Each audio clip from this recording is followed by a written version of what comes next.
안녕하세요. 오늘도 사연 살롱을 찾아주셔서 감사합니다. 저는 결혼한 지 벌써 10년이 다 되어가는 40대 초반 여성입니다.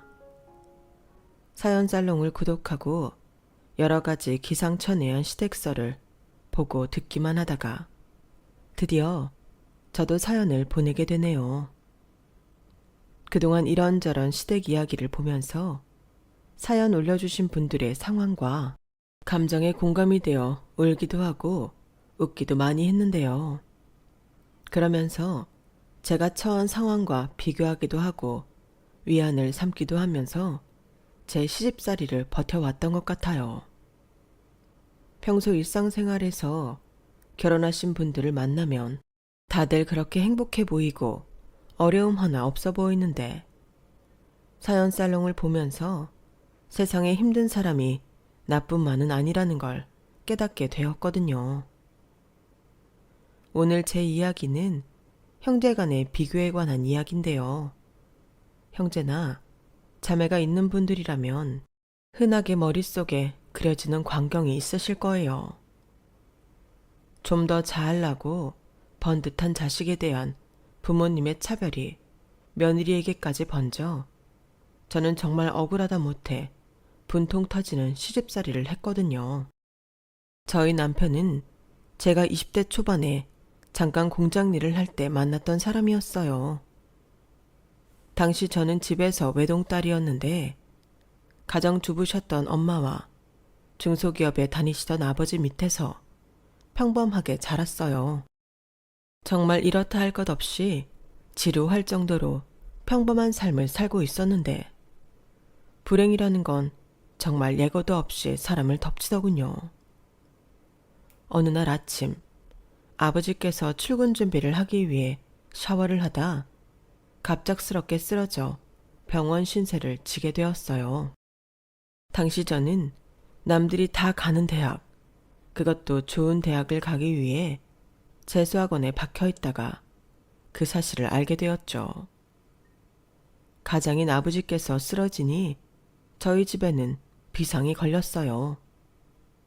평생을 아버지께서 벌어다 주시는 돈만 받았던 어머니께서는 아버지가 입원하신 병원 근처의 김밥집에 취직을 하셨어요.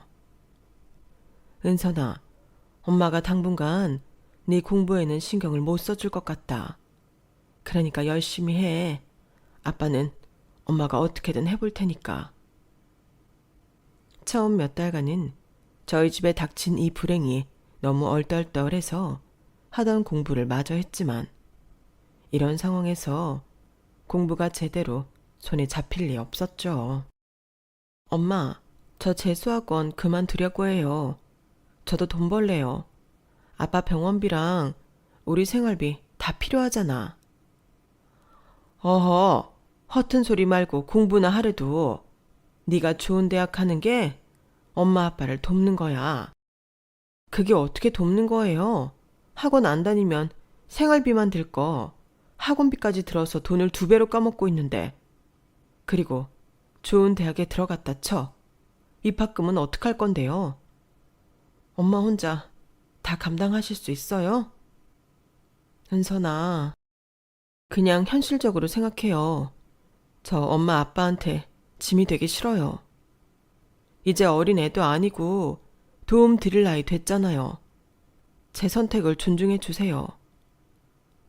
그렇게 호기롭게 학원을 그만뒀지만 막상 무슨 일을 해야 할지 모르겠더군요. 무조건 돈이 많이 되는 일로 알아봐야 했는데 몸을 쓰는 일이 돈이 많이 되긴 했지만 그런 건 아무래도 힘이 좋은 남자들만 쓰더라고요. 그러다 경기도 외곽에 있는 한 공장에 구인 광고글이 눈에 들어왔어요. 기숙사 생활을 해야 한다는 점이 좀 불편하게 느껴지긴 했지만 이만한 페이는 어디 가서 벌기 힘들 것 같아 오로지 병원비를 벌기 위한 목적 하나만 보고 공장에 취직했어요. 막상 공장 기숙사에 가보니 외곽 중에서도 외과 끝자락이라 근처에 정말 아무것도 없더라고요. 젊은 나이에 살기엔 다소 답답하고 틀에 갇힌 생활을 해야 했지만 당장 발등에 떨어진 불을 끄기 위해서는 그런 고민을 할 틈도 없었죠. 게다가 일하는 분들도 다 제 어머니, 아버지 뻘이라 제 또래라곤 저를 포함해 서너 명 남짓한데 그마저도 각각 다른 부서여서 조금 외로운 마음이 들더군요. 하지만 월급날이 되면 통장에 쌓이는 돈을 보면서 스스로 위안을 삼았죠. 나는 잘하고 있다 하면서요. 아이러니하게도 공장에서 일을 하다 보니 아버지 병문안은 자주 가지 못했어요. 엄마께 돈을 붙여드릴 때마다 아버지 안부를 묻는 게 전부였죠. 엄마, 요즘 아빠는 어떠세요? 괜찮았다, 안 괜찮았다 하시지. 의사 말론 지금 상태에서 더 나빠지지 않는 게 최선이래. 네, 그래도 네가 보내준 돈 보태서 수술 날짜는 잡았어. 참, 내가 우리 딸한테 면목이 없다. 엄마가 미안해. 뭘 미안해요. 아빠가 쓰러지고 싶어서 쓰러지셨나. 엄마도 고생 많이 하시잖아요. 그래, 얼굴 안 본 지도 꽤 됐네. 언제 한번 안 올라오니? 아빠도 너 보고 싶어 하실 텐데. 다음에요. 요즘은 너무 정신없이 바빠서요. 목소리에 담긴 엄마의 아쉬움을 뻔히 눈치챘으면서도 저는 애써 모른 척을 했어요. 공장 일은 하다 보니 겁먹었던 것처럼 힘들진 않았고 익숙해지니 꽤 잘 맞았어요. 또래가 없는 것도 처음엔 외로웠지만 저 혼자만의 시간을 갖는 법을 배우면서 오히려 즐기게 되었고요. 그런데 이상하게 공허함과 우울감이 사라지질 않더라고요. 이런 마음 상태로 입원해 있는 아빠를 본다면 저도 모르게 혹시나 아빠를 원망하게 될까봐 두려웠어요. 어쩌다 아빠 병문안을 갔다 오면 그 주 주말은 이틀 내내 우울감에 몸서리 쳤어요. 아무래도 제가 원해서 이곳에 갇혀있는 게 아니다 보니 그런 느낌이 들었던 것 같아요. 지금 생각해보면 그때가 제 인생의 가장 큰 암흑기였던 것 같네요. 그렇게 2년 넘게 울적하고 희망 없는 생활을 이어나가던 중 저희 부서에 새로운 신입이 들어왔어요. 안녕하세요. 잘 부탁드립니다. 저보다 3살이 많은 제 또래의 남자였어요. 나이는 저보다 많지만 제가 직속 선배라 적응하는데 이것저것 챙겨주다 보니 저희는 금방 친해졌죠. 김소형이란 이름을 가진 남자는 걱정했던 것과는 달리 공장 생활에 빠르게 적응해 나갔어요. 첫눈에 봐도 선한 기운이 가득한 반듯한 인상에 서글서글한 성격이 누구에게나 금방 호감을 샀죠. 공장에 얼마 없는 20대 또래 여자들 사이에서 소영 씨는 곧바로 화제가 됐어요.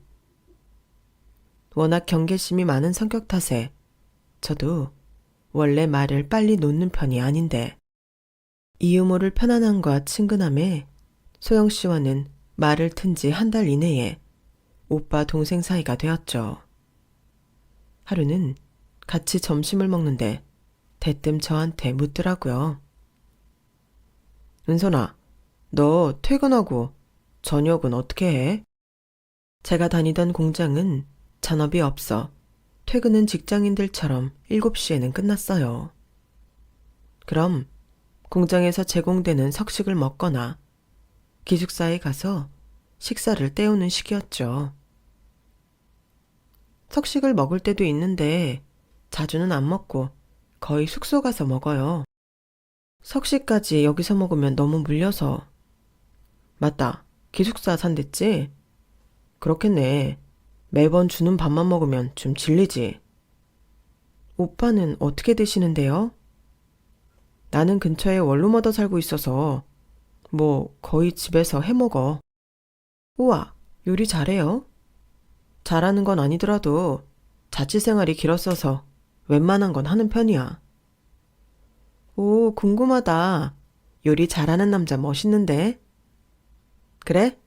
요리 한번 해줄까? 맛있는 거 해줄게. 집밥 좋아해? 선뜻 요리를 해주겠다는 말에 살짝 멈칫했어요. 이 근방에 요리할 곳이 어딨다고? 설마 본인 집에 놀러 오라는 건가? 싶어 귓볼이 화트화트해졌죠. 됐어요. 요리는 무슨. 나중에 여자친구 생기면 여자친구한테나 해줘요. 왜 그래? 내가 뭐 집에 놀러 오라고 한 것도 아니고 도시락 한번 싸준다는 소리였는데. 더 과민 반응하는 게 이상하다. 내가 언제 과민 반응을 했다고 그래요? 장난이야, 장난. 그저 농담 삼아 한 이야기인 줄 알았는데 그 다음날 정말로 오빠는 저를 위해 집밥 같은 도시락을 싸왔어요. 그렇게 저희는 종종 퇴근 후 오빠가 싸운 도시락을 나눠 먹으며 점점 더 가까워졌죠. 나중에는 택시를 타고 시내로 나가 맥주를 한 잔씩 하기도 했어요. 솔직히 말하면 그 우울했던 시기에 소영 오빠의 존재는 제게 유일한 빛이었던 것 같아요. 오빠랑 있으면 아빠가 쓰러지기 전에 제 모습으로 돌아가는 것 같았고 병원비를 벌기 위해 원치 않는 일을 악착같이 하는 게 아니라 그저 남들과 같은 평범한 직장 생활을 하고 있는 것 같은 기분이 들었거든요. 오빠와 만나는 시간이 제게는 유일한 현실에서의 탈출구였어요. 그 때문에 아빠께서 3년간의 투병 끝에 돌아가셨을 때 아빠에 대한 모종의 죄책감 때문에 오빠 얼굴을 보기가 힘들었어요. 제 나름대로 여기서 오빠랑 행복한 시간을 보내는 동안 아빠는 많이 아파하면서 가셨을 거란 생각이 들어 마음이 찢어지는 것 같았거든요. 저도 모르게 공장에서 오빠를 마주쳐도 웃음기 하나 없이 대하게 됐고 제 서늘한 태도에 오빠도 일정 거리 이상 제게 다가오지 못했어요. 은선아, 이제 공장은 그만두고 서울에 올라와서 사는 게 어떻겠니? 이젠 더 이상 아빠 병원비 벌려고 거기 있지 않아도 되고 엄마도 아빠 없이 혼자 집에 있자니 외로워서 그래. 사실 저도 같은 생각을 안 했던 건 아니었어요. 아빠 때문에 들어온 곳이니 더 이상 이곳에 갇혀 있을 필요도 없었으니까요. 하지만 엄마께 그 이야기를 듣는데 바로 소영 오빠의 얼굴이 떠오르더라고요. 서먹해지긴 했어도 막상 헤어진다고 생각하니 너무 아쉬웠어요. 서울로 간다 해도 그만큼 좋은 사람을 만나지 못할 것 같았거든요. 어렵고 힘들었던 시기에 가장 힘이 되어준 사람이라 쉽게 잊지도 못할 것 같았고요. 하지만 그렇게 밀어내놓고 갑자기 다시 연락할 용기도 선뜻 나지 않더라고요. 그래서 친하게 지냈던 여자 동료들에게만 살짝 이야기했어요. 미나야, 나 이번 달까지만 일하기로 했어. 뭐라고? 이렇게 갑자기?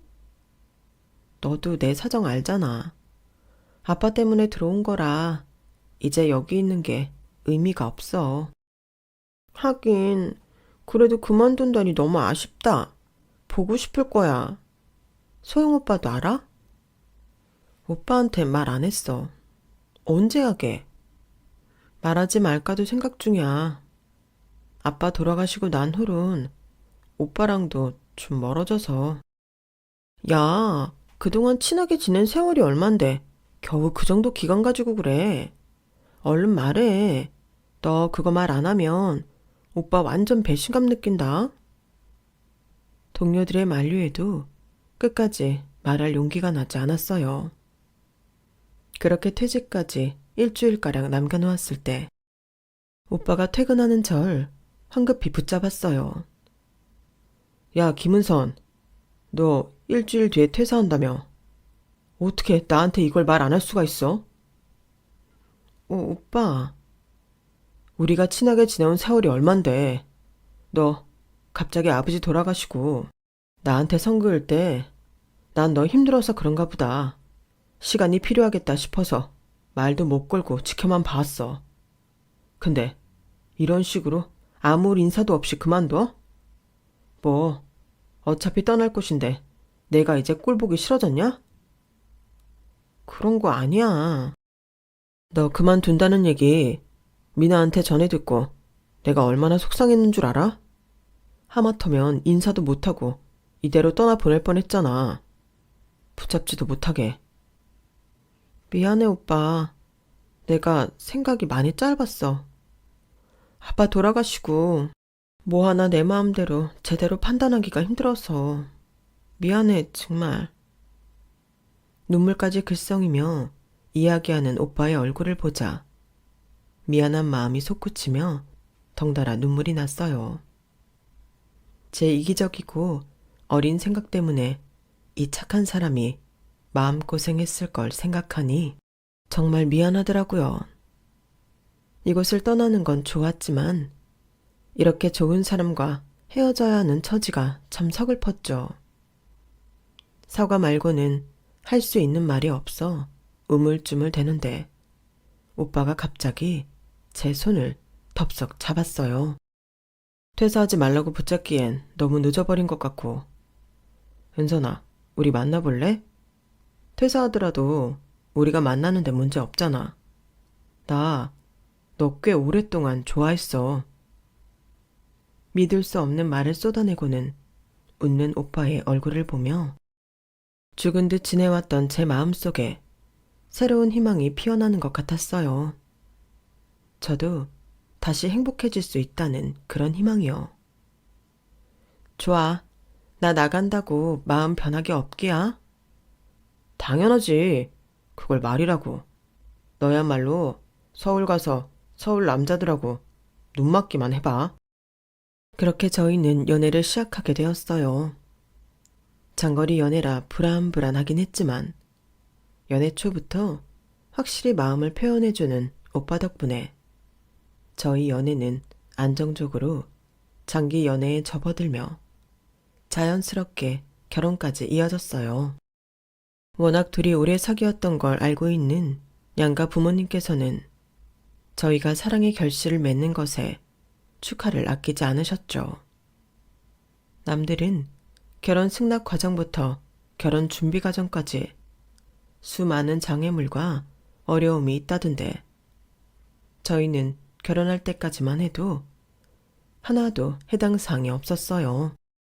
어렵다고만 들어왔던 결혼이 저희에겐 너무도 쉬워서 이게 맞나 싶은 생각이 들 정도였죠. 그런데 결혼 후 첫 명절을 앞두고 남편이 제게 조심스럽게 이야기를 꺼내더라고요. 여보, 사실은 내가 차마 말을 못한 게 있어. 이번 명절 때 우리 집에 형네랑 다 같이 모이니까 미리 말을 해줘야 할 것 같아서. 뭔데? 무섭게 왜 그래? 설마 어머님께서 시댁살이 심하게 시키셔? 아니면 형님이 성격이 모나셨어? 아니, 그런 건 아닌데 이게 참 말하기가 애매해서 먼저 말을 못했는데 내가 어릴 때 형이랑 많이 비교당하면서 컸다고 말했던 거 기억나? 기억나지? 연애를 길게 해서인지 저희는 서로의 가정사에 대해 모르는 게 없었어요. 그 중에서도 인상 깊게 들었던 게 남편 부모님, 그러니 제 시부모님께서 남편과 아주버님을 많이 차별하며 키웠다는 이야기였어요. 아주버님은 어릴 때부터 공부를 잘하기도 했고 장남인지라 집안의 기대를 한껏 받고 자랐다고 했어요. 아주버님과 제 남편은 4살 터울로 나이 차이가 조금 있는 편인데 남편이 초등학생이 되면서 본격적으로 부모님의 비교가 시작되었다고 들었어요. 뭐든지 시키는 대로, 지원해주는 대로 척척 잘해내고 기대 이상의 결과를 가져오는 아주버님과는 달리 저희 남편은 공부에는 소질이 없었다고 했어요. 교육열도 강하고 좋은 학벌에 대한 로망이 컸던 부모님께서는 자연스레 아주버님을 더 예뻐하셨고 더 많은 지원을 하셨다고 했어요. 같은 지원을 해도 비교적 나은 결과를 가져오지 못하는 남편에겐 자연스럽게 실망하셨던 것 같아요. 실망이 거듭 반복되자 시부모님께서는 남편에게 지원할 돈을 아껴 아주버님께 투자하기 시작했고 아주버님은 시부모님의 기대대로 명문대에 입학을 했죠. 남편은 공부 쪽으로는 지원을 별로 받지 못했고 본인도 흥미를 못 느껴서 고등학교를 졸업하고 바로 군대를 다녀와서 2년제 취업 전문학교에 입학했다고 했어요. 그리고는 공장에 취직해 저를 만나게 된 거였죠. 그 이야기를 처음 들었을 때만 해도 그러려니 했어요. 사실 형제 자매 없이 외동으로 큰 제게 저보다 잘난 형제와 비교당하고 차별당하며 자란다는 게 어떤 건지, 어떤 느낌인지 짐작조차 안 가는 게 사실이었거든요. 그래서 남편이 다시 한번 그 얘기를 꺼냈을 때도 그 의중을 제대로 파악하지 못했던 것 같아요. 근데 그건 왜? 아, 혹시나 만약에라도 당신이 생각한 것보다 우리 부모님이 실제로는 정도가 더 심할 수도 있어서 조금 충격받을까 봐 까먹고 있으면 어쩌나 해서 다시 한번 이야기하는 거야. 남편은 의아해하는 제 반응을 보고는 차마 구체적으로 이야기해줄 용기는 나지 않았던 건지 대충 대답을 얼버무렸어요. 좀 이상하다는 생각은 들었지만 크게 신경은 쓰이지 않았던 것 같아요. 시부모님께 처음 인사를 드리러 갔을 때도 집안 친척 어르신들과 인사를 드릴 때도 그리고 결혼식장과 신혼여행 후 인사를 드리러 찾아뵀을 때도 시부모님께서 특별히 남편을 안 좋게 대한다는 느낌을 받은 적이 없었으니까요. 나중에야 깨달았어요. 앞서 말씀드린 저 모든 일정엔 아주버님과 형님이 껴있지 않았다는 사실을요. 안타깝게도 그런 중요한 사실을 간과한 채 명절은 다가왔죠. 어머님, 아버님, 저희 왔어요. 어머, 동서 왔어? 얼른 와. 부엌 일을 하고 계시던 형님께서 가장 먼저 반갑게 맞아주시더라고요. 몇 번 만나 뵙지 못했지만 다행히 걱정과는 다르게 형님께서는 제게 참 잘해주셨어요. 시커먼 남자들만 득실거리는 집에 드디어 말 통하는 또래 여자가 들어와서 반갑고 다행이라면서요. 형님, 일하고 계셨어요? 아, 동선에 곧 도착한다고 해서 화과자 사온 거 좀 꺼내고 있었어. 같이 먹으면 좋잖아. 이 사람 직장 근처에 줄 서서 먹는 유명한 화과자집이 있어서 사오라 했거든. 예약 엄청 치열하더라. 어느새 방 안에서 나와 저희가 하는 이야기를 가만히 듣고만 계시던 어머님께서 제가 인사를 드리기도 전에 갑자기 저희 사이에 끼어드셨어요. 어쩜 우리 큰아들이랑 큰며느리는 이렇게 센스가 있다니까? 우리 작은아들은 이런 센스가 없다니까. 어머, 어머님 아니에요. 아까 동서랑 도련님께서 양손 가득 선물 들고 오셨던데요. 그치, 동서? 네, 저희도 어머님, 아버님 드시라고 이것저것 많이 가지고 왔어요. 같이 내올게요. 얼굴을 보자마자 저희 남편을 돌려가는 어머님의 태도에 살짝 당황했지만 형님이 편을 들어주셔서 잘 넘겼어요. 저희도 한가와 찹쌀떡을 사온 게 있어서 큰 집에서 준비한 화과자와 샤인 머스켓 옆에 같이 담았는데 어머님께 한 소리를 듣고 봐서 기분 탓인지는 몰라도 알록달록 예쁜 모양을 한 화과자 옆에서 저희가 준비한 건 비교적 초라해 보이더라고요. 그건 어머님, 아버님이 보기에도 마찬가지셨는지 아버님이 혀를 쯧쯧 차셨어요. 아휴, 이런 건 백날 가르친다고 되는 게 아니구먼. 네 형이랑 형수가 가져온 것 좀 봐라. 오늘 작은 며느리 처음으로 우리 집에서 명절 보내니 내 참으려고 했건만. 비교를 안 할래도 안 할 수가 있겠냐? 그러게요. 역시 형이랑 형수님이 보는 눈이 있으십니다. 꽃 모양이 알록달록하니 먹기도 전에 기분이 좋아지네요. 비록 겉모습은 화과자와 샤인머스켓에 비해 초라해 보일지라도 나름대로 저희도 저희 지역에서 맛집이라고 소문난 가게를 직접 찾아가서 사온 것들이었어요. 제겐 시댁에서 보내는 첫 명절이라 사소한 부분마저 신경 쓰이기도 했고 남편도 어떤 걸 가져가면 시부모님께서 좋아하고 맛있게 드실까 고민을 많이 했거든요. 선물은 이미 다 골라놔서 걱정이 없는 상태에서 고작 부모님 간식거리 사는 건데 왜 저렇게 임금님 수라상에 올릴 간식을 고르는 것 마냥 공을 들이나 살짝 신기하긴 했었는데 시부모님의 핀잔을 보니 남편이 왜 그렇게 스트레스를 받아가며 괜찮은 집을 찾았는지 그제야 알 것 같았어요. 그리고 한편으로는 속상했어요.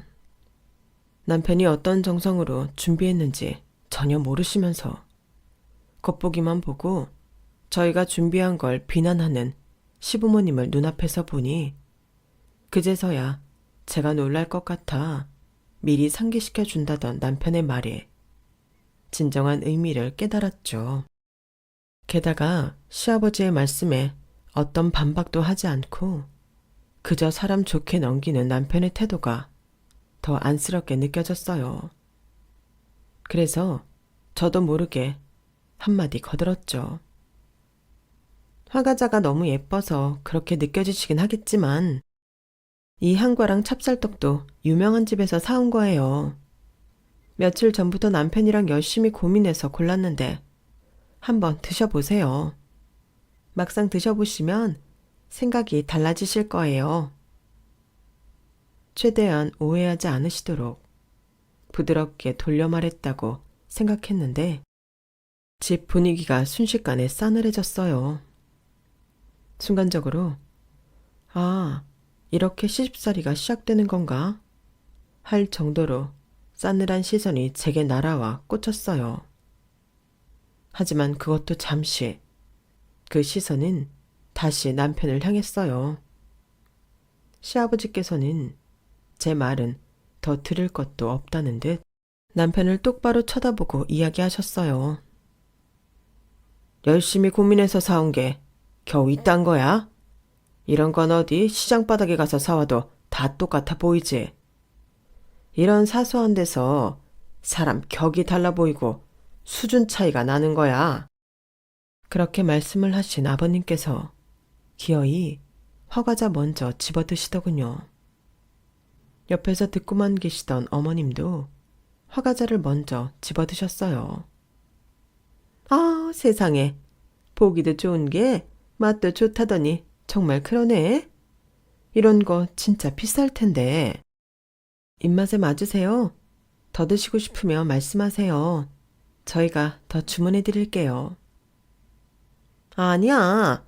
이렇게 먹어보는 것만 해도 어디니? 우리가 니네 아니면 언제 이런 걸 먹어보겠어? 찹쌀떡이나 주워 먹겠지. 그렇게 콕 집어서 이야기하시는데 기분이 정말 묘하더라고요. 시부모님께선 남편이 전적으로 간식을 고른 걸 모르고 계실 테니 이건 어찌 보면 나한테 하는 이야기 아닌가 싶었어요. 그런데 이상하게도 시부모님은 정말 철저하게 남편만 쳐다보며 기분 상하는 말씀을 하셨어요. 뭐 하나 트집 잡힐 게 있으면 형님네랑 비교를 하며 남편만 쥐잡듯 잡고 남편은 허허 웃으며 넘기고 그게 제 시댁에서 보낸 첫 명절의 전부였어요. 결혼 전부터 여기저기서 많이 들려오던 흔한 시집살이 사연들 때문에 잔뜩 긴장하고 있었는데 이게 시집살이인지 아닌지도 헷갈리더라고요. 저한테 직접 뭐라고 하시는 게 아니니까 이걸 그나마 다행이라고 해야 할지.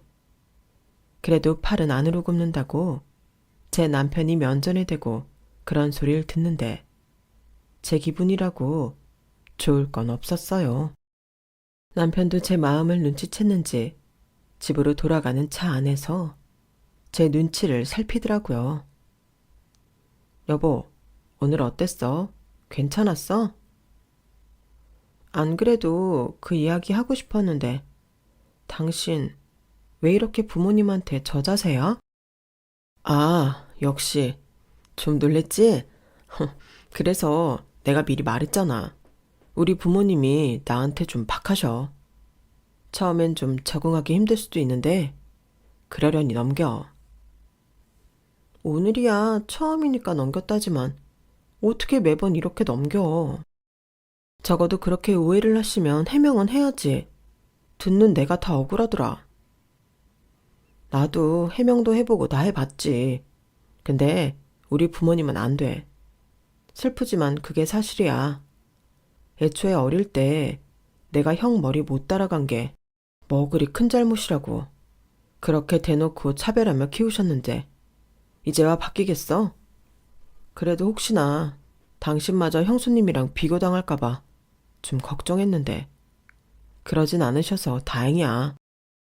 나한테 안 그러긴 당신한테 뭐라 하는 게 나한테 뭐라 하는 거나 다름없지.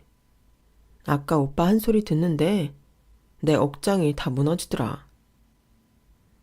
미안해. 내가 좀 더 잘났으면 이런 일도 없었을 텐데. 너까지 이런 안 좋은 꼴 보게 해서. 아니야. 오빠가 미안할 거 뭐 있어. 제가 오랜 시간 봐온 제 남편은 인간적으로 본받을 점이 참 많은 사람이에요. 이런 사람 어디 가서 참 보기 힘들다 싶을 만큼 이 각박한 세상 속에서도 늘 다정한 태도를 유지하고 상냥함과 따뜻한 마음을 잃지 않는 사람이거든요. 언제나 바른 가치관을 갖기 위해 노력하는 배울 점 많은 사람이라 긴 시간 동안 장거리 연애라는 장애물도 극복하고 결혼까지 왔는데 제게는 너무나 사랑받아 마땅한 사람이 정작 자신을 낳아준 부모에게는 저렇게 사랑을 못 받는다는 사실이 참 서글프고 안타까웠어요. 그래서인지 시댁에 다녀온 다음부터 저희 부부는 더 애틋해졌어요. 결혼 후 시간이 많이 흐르면서 남편을 위해서라도 시부모님의 남편 하대에 익숙해져야 한다는 걸 본능적으로 느꼈어요. 제가 시부모님 한마디 한마디에 딴지 걸고 해명하면 남편 입장이 더욱 곤란해졌거든요. 그래서 어느 순간부터는 저도 입을 꾹 다물고 웃어 넘기게 되더라고요.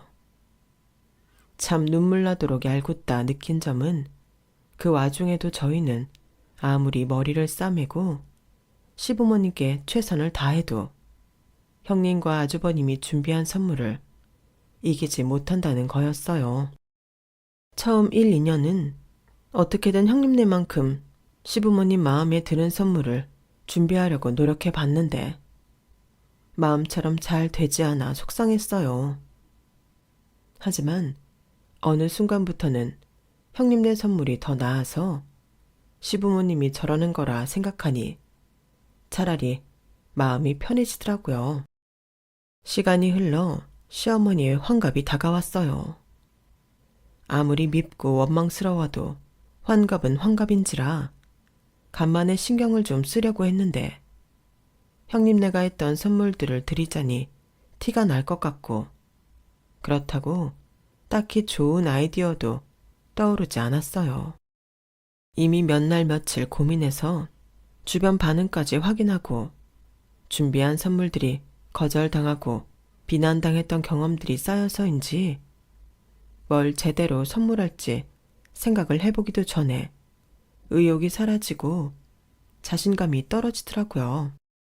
결혼한 지 이제 겨우 몇 년 지난 저도 이런데 남편은 그동안 살면서 어떤 심정이었을까 싶었어요. 여보, 혹시 어머님 환갑 선물 따로 생각해 놓은 거 있어? 도대체 뭘 해드려야 싫은 소리 안 들을지 감이 안 오네. 뭐 싫은 소리 안 들을 생각 접은 진 오래됐지만 그래도 환갑날까지 싫은 소리 듣긴 싫어서. 걱정 마 여보. 환갑은 내가 철저하게 준비해 둔 게 있거든. 뭔데? 당신이 좀 안 좋아할까봐 말을 못했는데 내가 공장에 처음 취직했을 때부터 따로 적금 들어놓은 게 있었거든. 어머니나 아버지 환갑 때 선물해 드리고 싶어서. 당신도 알다시피 우리 집이 형편이 좋은 것도 아니고 부모님께서 노후 준비를 잘 해놓은 것도 아니라서 환갑쯤 되면 준판이 쓰시라고. 소액이지만 오랫동안 모아서 금액이 꽤 커졌어. 남편이 안방에서 서랍을 뒤적이더니 통장을 하나 꺼내왔어요. 통장에는 2천만 원이라는 금액이 찍혀 있었어요. 사람 마음이 참 간사한 게 남편에게 그토록 하대하던 시부모님께 이 돈을 드릴 생각을 하니 괜히 아까워 죽겠더라고요. 여보, 당신 마음은 너무 예쁜데 어머니께 이 돈을 드린다고 한들 마냥 좋아만 하실까? 그동안 우리가 뭘 준비해가도 시큰둥 하셔서. 괜히 당신이 오랫동안 모아온 돈까지 무시당하면 나 정말 화날 것 같아. 그래? 그래도 딴 것도 아니고 거액으로 드리는 건데 이걸 마다하실까? 남편의 자신 없는 말투를 보자 또 안쓰러운 마음이 솟구쳤어요. 하긴 저희나 형님네나 아무리 좋은 선물을 갖다 드려도 2천만 원을 드리는 거랑은 또 다른 문제긴 했어요. 아무리 그동안 냉랭하셨다곤 해도 이번에까지 냉랭하리란 법은 없겠다는 생각이 들었죠. 아니야, 내가 너무 부정적으로만 생각했나 봐. 그래도 인간적으로 부모님 환갑 때 드린다고 오랜 시간 돈을 모아왔는데 그걸 마다하시겠어? 금액이 적은 것도 아니고 넘치게 많은데 좋아하실 거야. 내가 괜한 소리 한 것 같아. 미안해. 생각해보면 남편이 저희 생활비가 부족할 정도로 무리해서 모은 돈도 아니고 본인 용돈에서 떼서 모은 건데 아까워할 거 있나 싶더라고요. 어쨌든 미우나 고우나 부모님인데 효도하고 싶은 마음이 뭔지는 알 것 같아 저도 긍정적으로 생각하기로 했어요. 남편 마음이 참 예쁘기도 했고요. 그렇게 환갑날이 되었어요. 아주버님께서 예약한 고급 일식집에서 저녁을 먹었죠. 세상에 참치회가 아주 입에서 살살 녹네. 역시 우리 큰아들이 센스가 보통이 아니라니까. 그러게나 말이야. 우리가 젊은 시절 갈아서 재하는 참 잘 키웠지. 명문대의 공무원까지 완전 엘리트 코스 아냐. 거기다 큰 며느리까지 공무원이라니. 너희들은 어디 내놔도 자랑스럽다. 아니나 다를까 자리에 앉은 지 20분이 채 되기도 전에 다시 큰집 칭찬이 시작됐어요. 아주버님을 칭찬하는 건 상관없는데 그러면서 은근슬쩍 저희 남편과 저를 낮추는 것 같은 느낌을 지을 수 없는 듯한 화법이 많이 화가 났지만 대놓고 저희에게 뭐라고 하는 게 아니니 제대로 따질 수도 없었어요. 하지만 오늘은 큰 집에서 뭘 준비하고 선물했던 남편이 준비한 선물의 정성과 금액을 이길 순 없을 거라 시부모님의 반응이 저도 내심 궁금했죠. 어머님 선물이에요. 환갑 축하드려요. 큰 집에서는 명품 백을 준비했더라고요. 척 봐도 몇백만 원 하는 샤넬의 클래식 라인 제품이었어요. 선물을 열어본 어머님의 입이 귀에 걸리셨죠. 어머나 세상에, 이거 정말 내가 한번 들어보고 싶었던 건데. 이렇게 매보네. 정말 고맙다. 내 마음에 쏙 든다. 이 사람이 어머님 들을 거라고 아주 열심히 골랐어요. 예쁘게 들고 다니세요, 어머니. 그래, 고맙다. 한참을 백을 둘러매고 패션쇼를 하시던 어머님의 구경 타임이 끝나자 저희 남편도 가방 안에서 선물을 꺼냈죠. 통장 위에 예쁘게 포장을 해놨던 터라 시부모님은 그게 뭔지 예측도 못하셨어요. 이 조그만 건 또 뭐냐? 설마 수첩 같은 거냐? 에이, 엄마. 제가 엄마 환갑 선물로 설마 수첩을 드리겠어요? 모르지. 네가 생각하는 게 네 형이랑 천지 차이인데. 퉁명스러운 얼굴로 포장을 푼 어머니의 동공이 확대되었어요.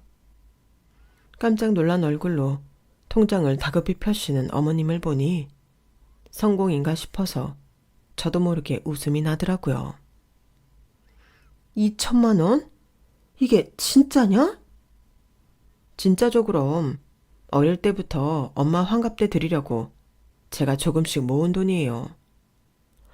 와, 우리 도련님 진짜 너무 착하시다.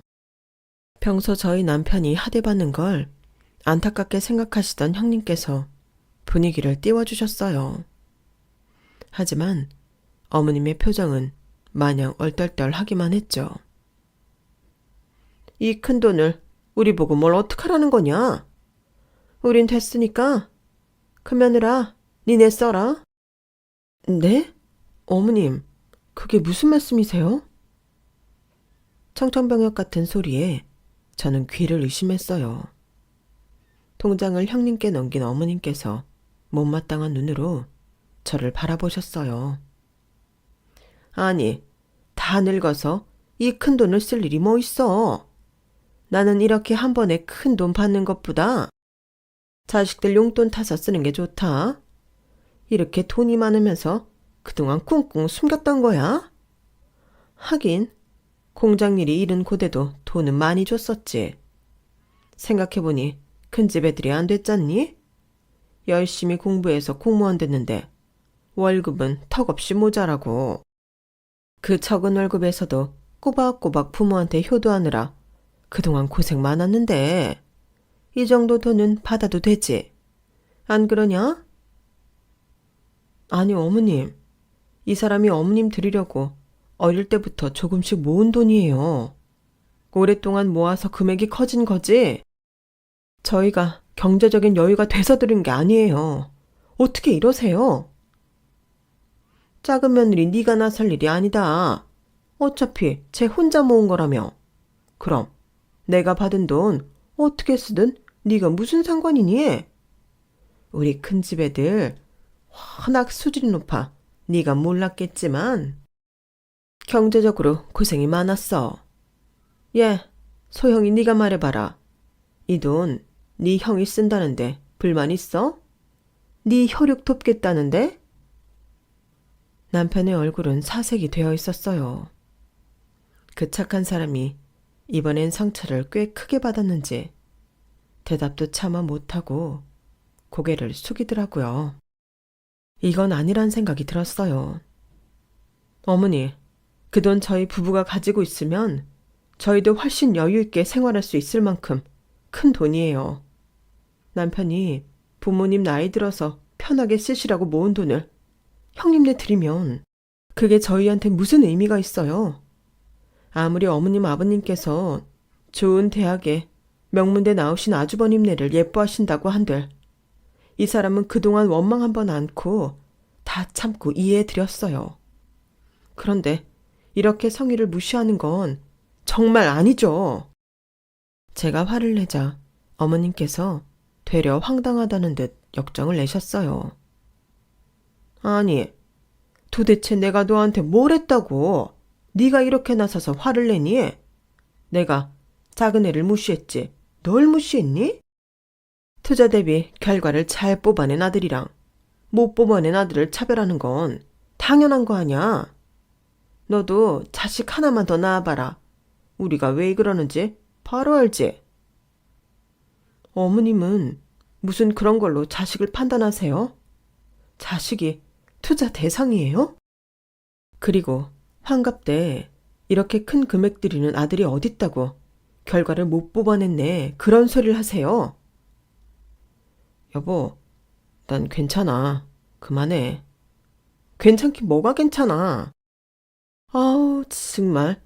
누가 공장에서 만난 애들 아니랄까봐. 정말 가지가지. 내가 이래서 천박한 애들은 싫다는 거야.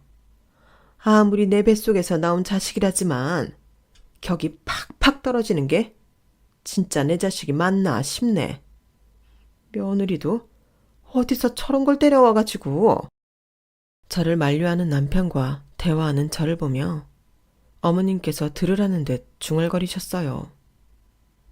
그 소리를 들으니 제 눈이 뒤집히더라고요. 그래서 결국 그걸 아주버님 드려야 속이 시원하시겠어요? 그래, 내가 받은 돈 내 마음대로 쓰겠다는데 네가 뭔 상관이야?